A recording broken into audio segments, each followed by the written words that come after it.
साल 2 साल 10 साल पुरानी नहीं बल्कि सैकड़ों साल पुरानी ये विरासत है जो आपने इस मुल्क को दी। और इस मुल्क की मिट्टी में, इस मुल्क की तारीख में, इस मुल्क के बनने में और इस मुल्क के बचने में, तो बनने तक की कहानी तो आपको मालूम है। आज जो मैं कहना चाहती हूँ कि इस मुल्क के बचने में आपने क्या अपना किरदार अदा किया और मैंने एक जर्नलिस्ट के तौर पर उसको कैसे देखा और कैसे कवर किया।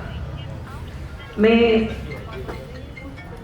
अपनी सहाफ़त पर, अपने जर्नलिज्म पर एक किताब लिख रही हूँ और उसमें एक बहुत अहम, जो तीन सबसे अहम चैप्टर्स हैं उनमें से एक है किसान आंदोलन। कि किसान आंदोलन ने भारत को, भारत के समाज को, उसकी राजनीति को तो बदला, लेकिन मुझे एक पत्रकार के तौर पे कैसे बदला। क्योंकि आप ये समझिए कि जब एक पत्रकार किसी खबर को कवर कर रहा होता है और वो खबर सिर्फ एक खबर नहीं है, कुछ घंटे की, कुछ दिन की खबर नहीं है, बल्कि एक आंदोलन है। उस आंदोलन से समाज तो बदलता है, लेकिन उस आंदोलन में जो लोग शामिल हैं, यानी वो आंदोलनकारी, वो तो लेकर आ रहे हैं अपने साथ एक तरह की पॉलिटिक्स, एक तरह का बदलाव, लेकिन उस आंदोलन को जो लोग छू जाते हैं वो आंदोलन उन्हें भी बदल देता है और उनमें मैं शुमार हूँ। मुझे किसान आंदोलन ने बदला एक पत्रकार के तौर पे। ये वो वक्त था जब आज की सत्ता पे कोई उंगली उठाना तो दूर की बात है, कोई आंख नहीं उठा सकता था। ये वो दौर था जब आज के सबसे बड़े नेता उस सबसे मजबूत दौर में अपने थे, जिन पर कोई, मैंने कहा कि उंगली उठाना तो दूर की बात है, कोई नजर भी नहीं उठा सकता था। ऐसा लगता था, वो बता रहे थे कि भाई जो देश है हमारा वो सैकड़ों साल की गुलामी से आज़ाद हो रहा है और धार्मिक गुलामी, बहुसंख्यक समुदाय के लोगों को बता रहे थे कि भाई इस गुलामी से हम आपको आज़ाद कर रहे हैं और एक ख़ास तरह का हम देश बनाना चाहते हैं, जो देश एक धर्म के मानने वाले लोगों के लिए बना रहे हैं हम। वो एक धर्म के मानने वाले लोग फर्स्ट क्लास सिटीजन बनेंगे और बाकी सब लोग second class citizen, third class citizen. उनको बराबर के अधिकार नहीं होंगे, ना ही उनको बराबर की आज़ादी मिलेगी। बराबर के ओहदे तो आप भूल जाइए। सड़कों पर सांप्रदायिकता का नंगा नाच हो रहा था।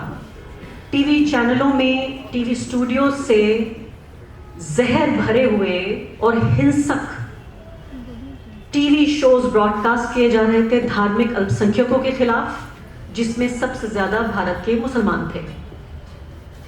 और एक इस तरह की जनता बनाने की कोशिश हो रही थी।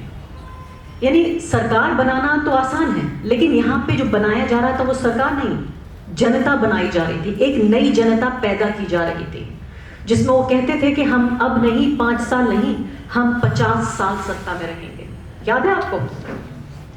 एक बहुत बड़े नेता ने हमारे देश के कहा कि हम 50 साल कम से कम सत्ता में रहेंगे। तो वो एक ऐसी जनता तैयार कर रहे थे जो 50 साल तक उन्हें सत्ता में रखे, और जब 50 साल वो सत्ता में रहेंगे तो फिर 50 साल के बाद कहाँ जाएंगे? फिर तो वहीं रहेंगे। तो इस तरह से एक पूरा खौफ का माहौल था, एक भय का माहौल था, और एक तरह का ये बताया जा रहा था कि एक कोई धर्म युद्ध हो रहा है, जिसमें पहली बार जब ये मंथन खत्म हो जाएगा तो इस मंथन के बाद जो नया देश उभर कर आएगा वो देश है जो आपको तमाम तरह की गुलामी से आज़ाद करेगा और एक तरह के लोगों का हमेशा के लिए राज स्थापित हो जाएगा। डर और खौफ का आलम यह था कि कोई ब्यूरोक्रेट, कोई पत्रकार, कोई नेता, यहाँ तक कि विपक्ष पूरी तरीके से धराशायी थे। कोई आवाज़ उठाने को तैयार नहीं था और इतने अहंकारी हो गई थी ये सरकार कि बिना किसी डिस्कशन के जब संसद में देश की, यानी जिसको कहते हैं ये कि भाई मंदिर है लोकतंत्र का, जब वहाँ पूरी उपस्थिति भी नहीं थी लोगों की, तब बिल्कुल आपातकाल की स्थिति में इन्होंने कृषि कानून लागू कर दिया। इस पूरे अहंकार को तोड़ने वाले भारत के धरती पुत्र, भारत के किसान थे।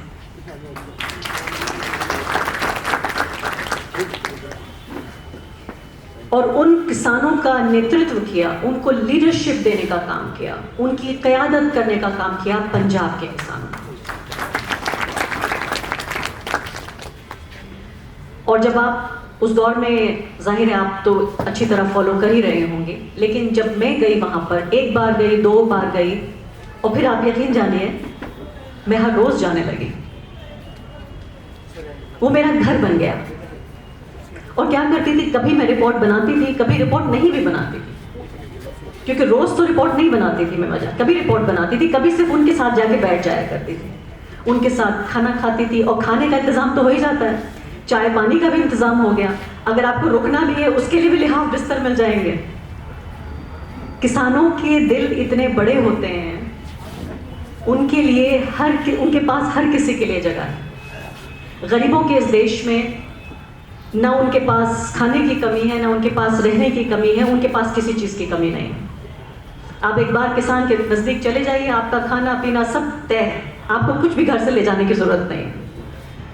तो जब मैंने वहाँ पे देखा कि शुरुआत तो हुई थी ये खेती किसानी को बचाने से लेकर कि हमें कृषि कानून नहीं चाहिए, लेकिन धीरे धीरे पहला हफ्ता, दूसरा हफ्ता, तीसरा हफ्ता, और किसान बात करने लगे कि विदेश नीति में नरेंद्र मोदी जी ये गलती कर रहे हैं, आर्थिक नीति में ये खराबी हो रही है, वित्त मंत्री ये गलत कर रहे हैं, शिक्षा नीति में ये गड़बड़ हो रही है, सामाजिक नीति में ये खराबी हो रही है। यानी भारत का, पंजाब का वो किसान जिसको सिर्फ ये समझा गया कि वो एक स्टेट में बैठा हुआ एक ऐसा व्यक्ति है जो सिर्फ अपने गांव देहात से ज़्यादा कुछ नहीं जानता। अभी फसल की बात आई है, अभी आए हैं, ये 2-4 दिन बाद लौट जाएंगे। वो लोग देश की सरकार को ये बता रहे थे कि सरकार चलानी कैसे है। ये गुमान देखा मैंने लोगों में, ये गौरव देखा मैंने लोगों में, और मैं कहूं तो ये गुरूर देखा मैंने कि हम आपको बताएंगे सरकार कैसे चलाओगे, आप हमें नहीं बताएंगे कि हम अपनी जिंदगी कैसे जिएंगे। और जब मैंने इतने रोशन दिमाग लोगों से मैं मिली और मैंने देखा कि कैसे पूरा एक तरह से, जिसे नेशनल नैरेटिव जिसे हम कहते हैं, राष्ट्रीय विमर्श, धीरे धीरे वो बदलने लगा। किसान बोले, फिर मजदूर बोले, फिर महिलाएं बोली, फिर मुसलमान बोले, फिर ईसाई बोले, और एक के बाद एक आपने देखा कि पूरा नैरेटिव बदल गया। यानी हजारों करोड़ की इंडस्ट्री जो खड़ी की गई सिर्फ एक व्यक्ति की तारीफ करने के लिए, हजारों करोड़ लगे हुए हैं, सैकड़ों की तादाद में पत्रकार आज सिर्फ एक काम कर रहे हैं, और तब भी कर रहे थे 2019-20 में भी।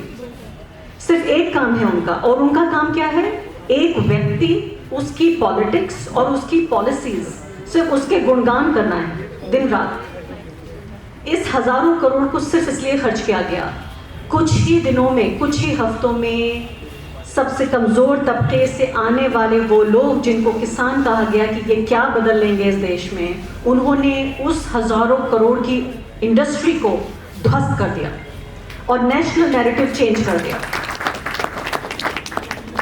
ये किया पंजाब के किसान। मैं इसलिए भी आपको ये बताना जरूरी समझती हूँ कि आप ये समझें कि आप क्या कर सकते हैं, सिर्फ इसलिए नहीं कि आपने क्या किया, आप क्या कर सकते हैं।